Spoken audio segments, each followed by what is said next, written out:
slide because I saw all of you talking a lot and not doing mimics.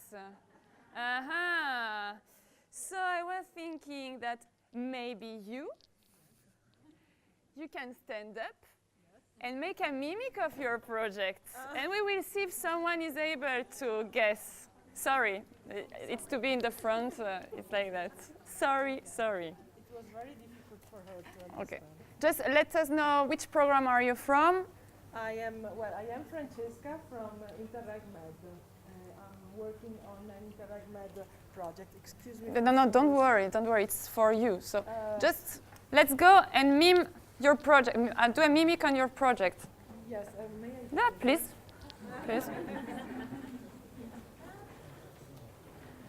It's very complicated. We will see. So. Water. And water. Food, drink. Rest. Tourism.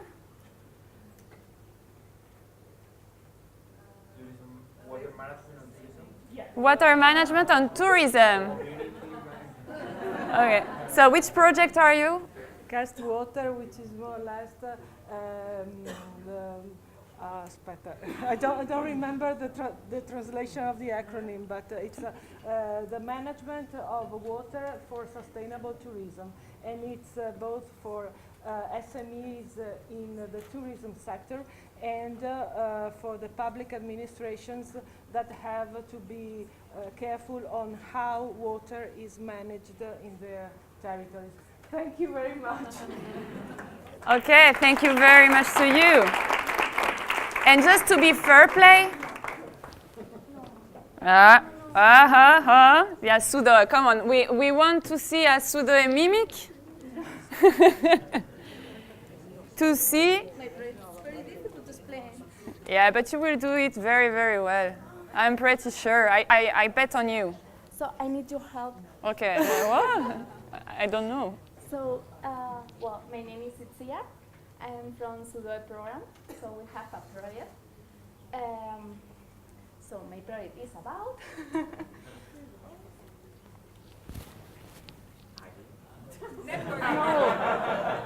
No. We try to embrace. No, it's Connect. No, it's not connect. It's try to. Socialize. No. Advocacy. Yeah, support. More or less it's support or help. All of you. People with.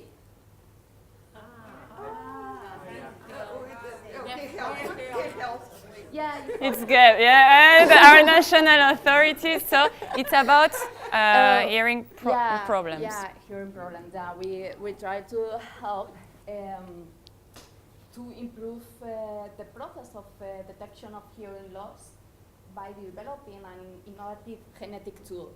So we want to address our project to public administration who manage the health programs in detection of hearing loss. So to support children. You did it perfectly. Thank you very much. An applause, please. Thank you to all of you. We will continue with the next presentation on which I will give you a little talk about advocacy.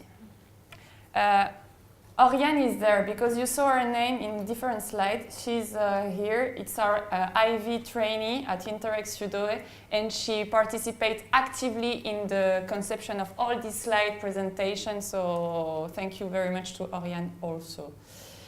We will talk about EU advocacy and giving you a small overview on what it's about, advocacy, and which kind of resources we have at EU level. The idea is to understand who are the EU decision makers for you to have a better understanding on how legislation, regulation, and so on are approved at EU level. Sometimes it's a real nightmare because it's a very complicated process, but we hope that we will give you a brief overview. What is lobbying? I read once that cats attract a lot attention. So I hope that you will look at the PowerPoint like very carefully because they are full of cats. So when we talked with Oriane about lobbying, we were not sure what meant lobbying. I remember the first time I heard the word advocating, I was thinking that, oh, they are talking about avocados, I don't know. So we went to the dictionary, Cambridge Dictionary, and we looked for a definition. And according to the dictionary, it is the activity of trying to persuade someone in authority, usually an elected member of a government, to support laws or rules that give your organization or industry an advantage. So mainly influencing, changing the wheel, reinventing the wheel. What does lobbying mean, and what does lobbying involve? When you're doing lobbying, when you are a lobbyist, what you do is to get new supporters for your cause, for your thematic, for your commitment. So it is a way really to reshape the debate. You try, obviously, to have leadership on a specific thematic. You try to be a reference on your specific thematic because at the end what you try to do is to influence and to make the things changing in your side. So it is all about raising awareness, and it is all about getting leadership in a thematic. Again, when we are talking about new supporters, so it's trying to raise awareness among people who are not familiarized with the issue, but also among people who are already familiarized, and what you want to do is to persuade, to reframe the debate in your own direction. So even if the things are already done in this sense, you want really to persuade them to take into account other issues or other ways to do or to see. And what you want to do, it's always also increase engagement according to your project, according to the ideas that you are supporting. It's really a question of awareness, promotion, and influencing. And a big part of lobbying is the media reach, because if you are not making noise, you don't exist. It's as simple. If nobody knows what you want and who you are, you will not have any impact anywhere. AU actors. Okay, so we repeat what we did at school. 7 AU institutions, according to the Treaty of Lisbon. Is this one? Sorry. I'm sorry. I'm not good for technical things, right? Okay. First of all, the ones you know, the one on which depend our program, the European Commission, executive body of the European Union, based in Brussels. Then we have a political body, European Parliament, with the MEPs divided in different political groups, representing all the EU member states according to the percent of population. The country with the majority of MEPs is Germany, because there are more than us on population, and the less Malta, Luxembourg. So I think we have Maltese here. I think you have 6 MEPs in your own member state. Then the European Council, with our governors talking about the EU agenda, EU priorities. The Council of the European Union, which is the ministers according to the different thematic of the issue they are dealing with. And they are a legislative body of the EU. Indeed, with the MEPs, with the European Parliament, they are taking the decision about their regulation, directive, and so on. And don't confuse European Council, Council of the European Union, and Council of Europe. Council of Europe is not the European Union, okay? It's a big Europe region, and it's intergovernmental organization. Court of Justice of the EU, European Central Bank, the one in charge of our money, and the European Court of Editors. But how it works? So, again, very briefly, European Commission. What does the European Commission do? The European Commission is in charge of proposing the new laws, the new regulations. They make a proposal in order to be adopted by the legislative bodies of the European Union. Obviously, this new law can be proposed, or they can come from a proposal or from, if you want, a suggestion of citizens, but we will talk about it later, or of other institutions or of member states.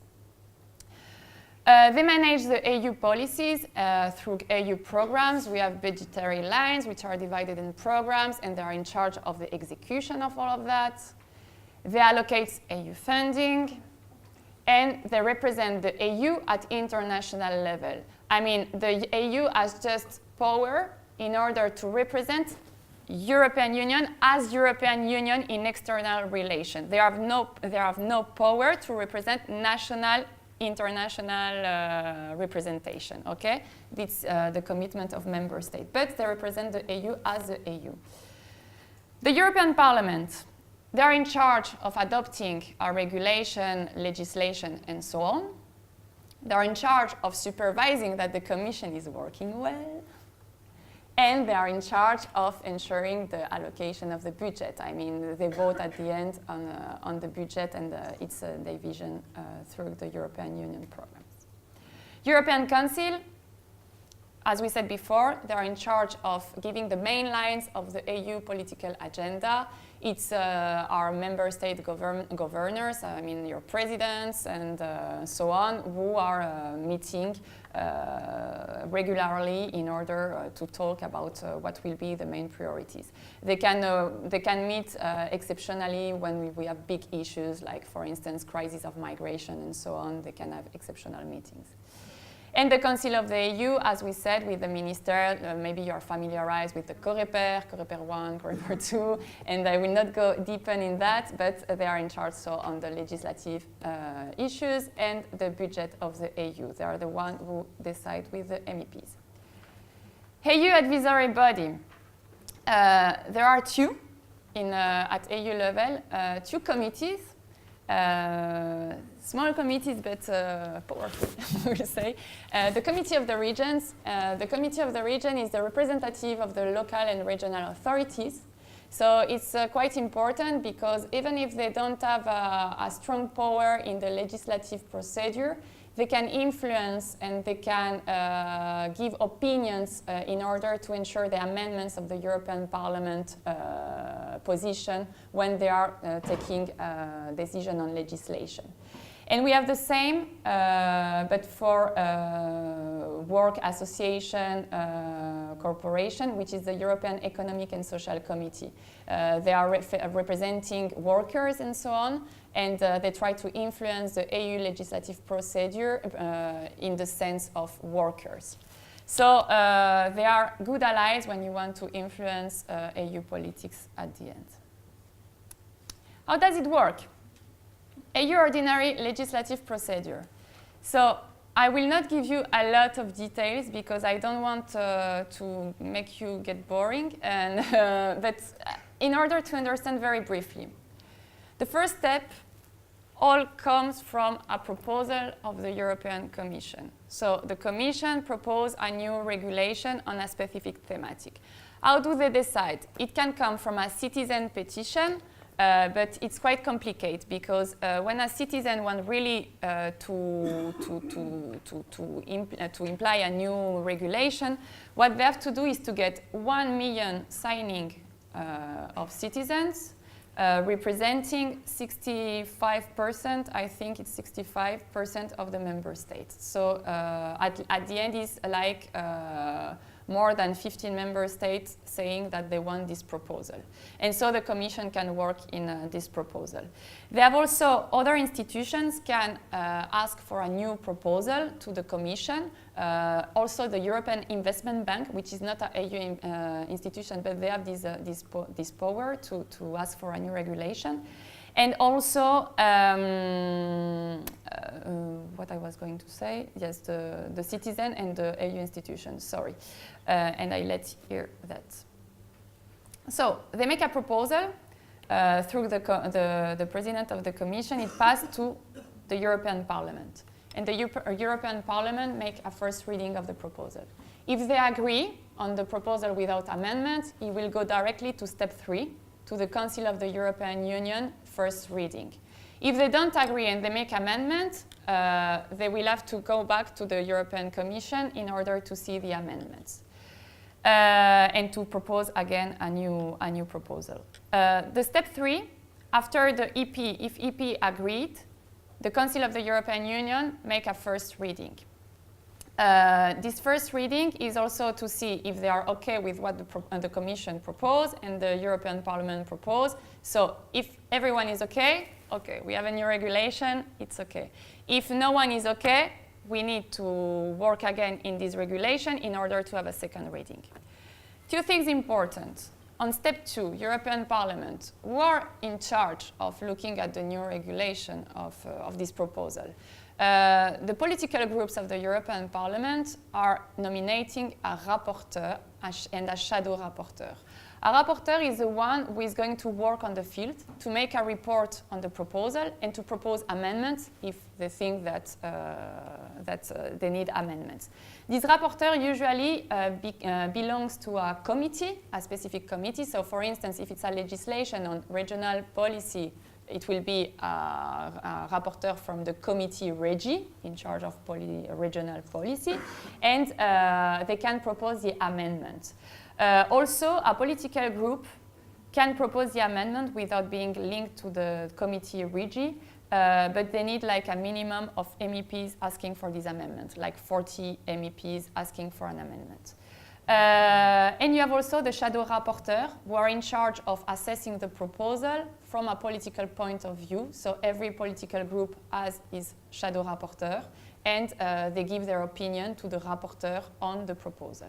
So why I'm telling you that? It's when you want to influence legislation or regulation of the Commission, or want to influence this legislative procedure, it's good to have in mind who is the rapporteur and with the shadow rapporteur. These people, when they are working through their assistant and so on, they are also working, making hearings, they are consulting association, lobbying, and so on about the proposal in order to make their amendments. So they are the one who indeed are the one who you can persuade, basically. At the Council, as I said before, they are the representative of the member states, and they represent the ministries. And so maybe the main point I'd count on who they related more, it's the councillors of the Permarep in Brussels. So it's also, and also the regional offices sometimes can have a kind of influence. So at the end, it's people who are involved in all these proposals of the Commission, and who can make that the rule can be approved or not. As I said before, if there is no agreement in the first step, they will have a second reading.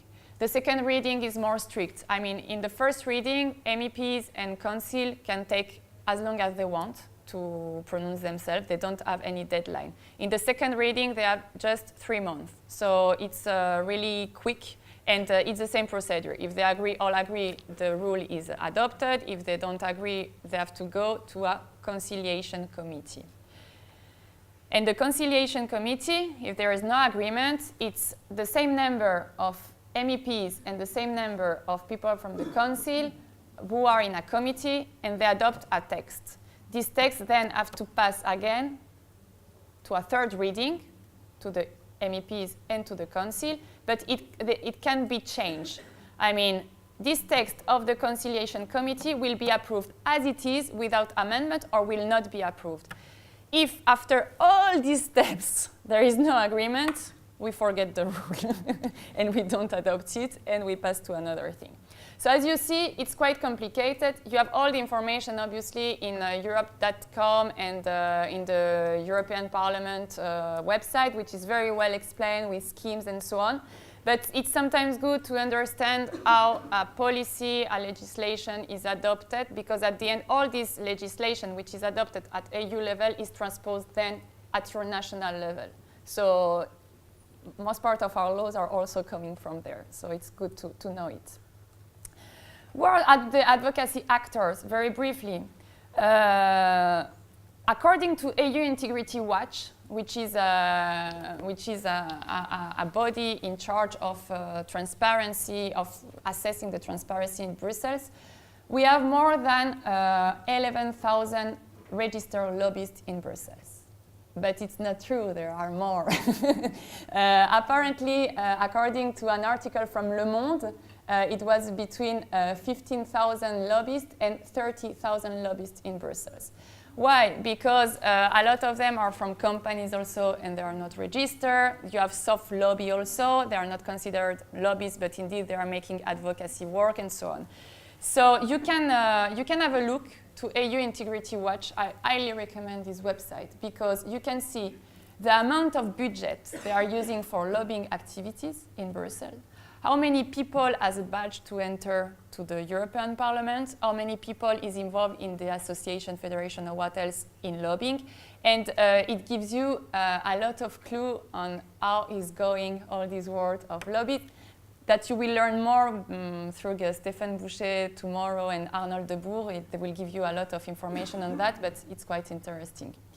You have, not just in Brussels, in all around Europe, thematic networks that you can join, depending on the thematic of your project. You have some association or networks on heritage, for instance, or they're on climate change, and they are very, very active because there are people who try always to have visibility at different territorial level. As I mentioned before, the national representation, your permanent representation is composed with concealers in different thematic. They are in charge of monitor policies. They are in contact with association, lobbyists in Brussels, so they know very well about the thematic and all the EU influencing procedure. You have the regional representation in some cases who are also very active. Mainly, they are active also at the Committee of the Regions. They used to go to the plenary. They used to talk with the members of the Committee of the Regions, and they used to have a word in the amendments of the MEPs and of the members of the Committee of the Regions. And that's all for this presentation on EU advocacy. I hope I didn't make it more complex than it is, but if you have any question, I will be glad to reply to that. And as I said before, you will have tomorrow 2 professional lobbyists who will who will be able to give you some clues, more specific clues on that. In any case, now we will pass to another session because the one who can talk about advocacy and how to promote projects are the projects themselves. So I am very glad to introduce our colleague from MED, Laura Puvieux, who is in charge of communication with Paolo. And she will interview 2 great projects from Interreg MED before the coffee break about their experience on lobbying.